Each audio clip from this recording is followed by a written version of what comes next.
everyone, welcome back to my channel. I hope you're all doing well out there, and today we're going to talk about Nature Runs Amok today, a film from 1999. But before we get into this one, do me a favor, like, comment, and subscribe.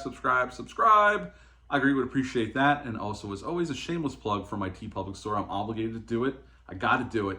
I'll leave a link for that in the description box below. And today, this was on our movie marathon. Me and Dale _ from the Bat and Spider podcast had an all-day movie marathon yesterday. This is going to drop Sunday. Yesterday from 9:30 in the morning until 1:30 in the morning, Sunday morning, we watched 8 movies. And this the one we're going to talk about today is one of them. And I'll have another one, They Live, coming out this week. That was another one that was in our movie marathon. So today we're going to talk about Lake Placid. And before we get into this, go over to Spotify or Apple Podcasts and subscribe to the Bat and Spider podcast. Those guys are awesome. I'm really good friends with Dale _ from the Bat and Spider podcast. Him and Chuck have a great podcast. They drop an episode every Thursday. Check those guys out. Send them some love. And if you do send them an email, tell them I sent you. I would appreciate that. Lake Placid came out July 16th of 1999. It's rated R. It's only an hour and 22 minutes long, which is a huge strength of this film. There is no time wasted. This movie moves with a purpose. And this was the second movie in a row of Steve Miner.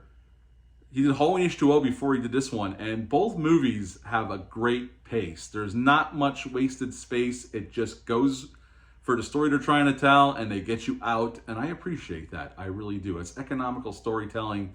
And I always appreciate when a filmmaker knows we don't need to make this longer than we have to. This movie had a really healthy budget of $35 million, and upon release it made 31 in America and 56 worldwide. I actually got to see this opening weekend back in '99 with a couple friends of mine. I've always enjoyed this film, but let's get into it. In this film, Steve Miner directing it. Obviously, Steve Miner's no stranger to horror. He did Friday the 13th Part 2, Part 3, he did House, he did Warlock, and he did Halloween H2O right before he did this film. And in this film, we got Bridget Fonda playing Kelly. She works from this museum. We got Bill Pullman playing Jack. He works for the Fish and Wildlife in Maine, where this movie takes place. So they did not shoot this in Maine. They shot this in British Columbia, Canada. Oliver Platt plays Hector. He's this rich guy who comes in to try to help them catch this crocodile. Brendan Gleeson plays the Sheriff Hank. And Betty White plays Mrs. Bickerman, who they find out has been feeding this crocodile for quite some time, and her husband was killed by it. But she didn't want to tell anybody because she didn't want them to kill it. That's the whole thing, and Betty White is great in this movie. Everybody's great here. The cast is fantastic. There's some really witty dialogue, and the back and forth always cracks me up. And pretty much, at the beginning of the film, the sheriff's out in a boat with somebody from Fish and Game. He's going in the water, and he comes up, and he gets bit in half. And this is what jump starts our problem. They figure out that there's a saltwater crocodile that made it into this lake, and now they got to deal with it. And that is pretty much the movie. But what we get is we get some great character work by everybody. I love the interactions, just the bickering, the quick whips to each other. It's just a lot of fun. And Oliver Platt and Brendan Gleeson going back and forth, I love them together. It's just great listening to them argue and just the things they say to each other. It always puts a smile on my face and it makes me laugh. Even to this day, and I've seen this movie many, many times over the years. Bill Pullman is the lead here, the male lead, and I think he's fantastic. Bridget Fonda is good here as well. She gets a little too whiny at times, but I'm a big Bridget Fonda fan. I miss her as an actress being in movies, and I think she's good here. Brendan Gleeson's good. Oliver Platt, like I said, they're great together. And Betty White steals the show with some of her comments, which I won't repeat here, but she has some gold comments come out of her mouth, especially for an older woman. It's comedy gold, Jerry. It's comedy gold. The creature effects were done by Stan Winston and his guys at his studio. The animatronic alligator crocodile in this movie looks great. They do augment it with CGI at certain parts, but I gotta be honest, it holds up pretty well. Even to this day, there's a few slight parts you see of CGI. Yes, they looked a little dated. This was 99 when this came out. But they had enough of an animatronic crocodile where it sells it, and it looks really phenomenal. That scene with the bear where the crocodile comes out for that jump scare and grabs the bear and takes him into the water. It still works really, really well. And the crocodile's only on screen for like 3 minutes and 43 seconds or something like that. So you don't get a lot of it, but you get just enough. And Steve Miner keeps it interesting where you don't see the crocodile a lot, like when they're in the canoes, which I don't know why you would go in a lake in a canoe if you know there's a huge crocodile that's eating people, but they do.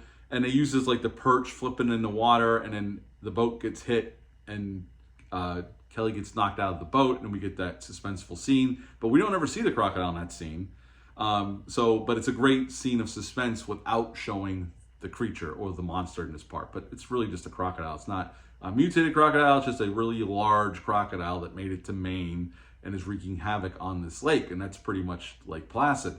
I think it wraps up in there's 2 crocodiles we find out, and then we had that, they take one that they've caught and kept alive on a flatbed. They're going to go put it in captivity and try to study it because they're interested in figuring out why it went so far up north and got into this lake in Maine. Like, why would it want to do that? So there's some scientific, interest there. But then we get that last stinger of Betty White's character going out into the dock and feeding little crocodiles in the water. I know they did make some sequels to this, although I've never seen the sequels, honestly. I've never seen 2, and I think there's a 3rd one. I don't know if there's a 4th one, but I know there's 2 and 3.